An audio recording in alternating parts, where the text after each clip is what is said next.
She loved chalk dust. It clung to her fingertips, coated her skirts, drifted like smoke through the air. For 20 years, the classroom had been her stage and her sanctuary. Students remembered her voice long after they forgot the lessons.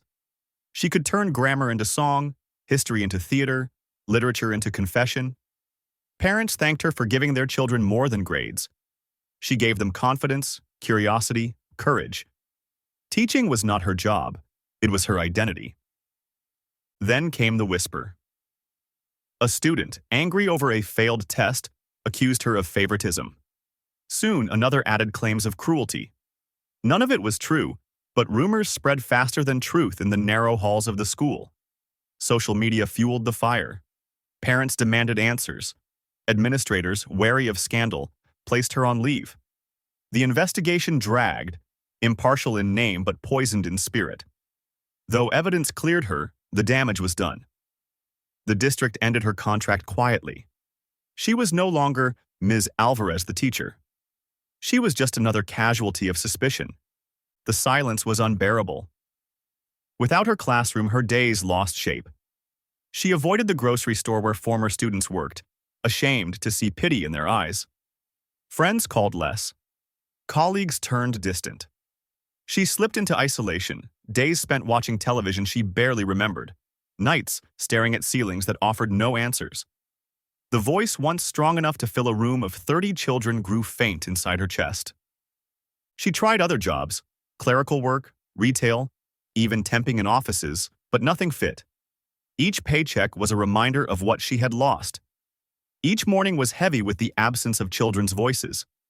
Depression pressed down until she almost believed the lies told about her. Almost. Her second chance came by accident. At a library one evening, she noticed a flyer. Adult literacy volunteers needed. She hesitated. Teaching adults? She had spent her life with children. She was not sure she had the patience, the method, the will. But something inside nudged her to call. The first night was awkward. The classroom was a basement room, no chalkboards, only donated books and a circle of plastic chairs. Her students were not children but grown men and women. Some were immigrants, others were lifelong residents who had slipped through cracks. They came with embarrassment hidden in their pockets. Some worked 2 jobs. Some never finished school. All carried the heavy burden of not knowing how to read. She began with letters, with sounds, with patience. Progress was slow.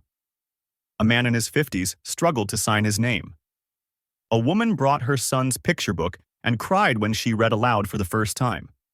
Another confessed that he had faked his way through jobs, memorizing symbols, hiding his secret for decades.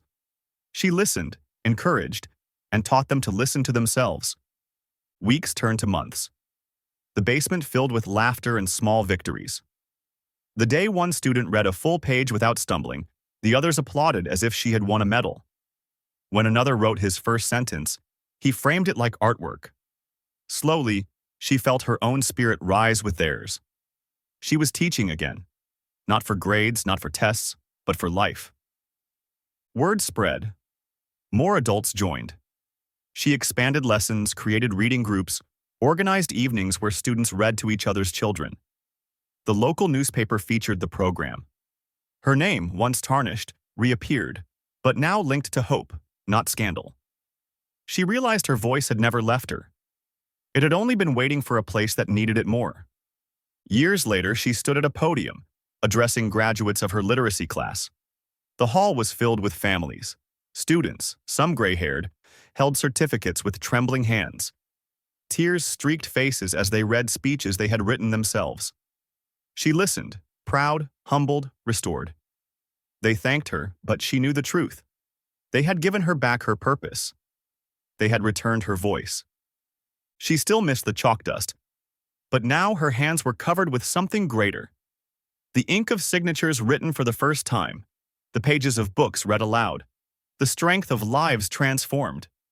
She discovered that teaching was never about the building or the paycheck. It was about unlocking doors that had been closed too long. Her second chance was not a return to the classroom she lost. It was the discovery of a new classroom, one without walls, without grades, without limits. And there, her voice was louder than ever.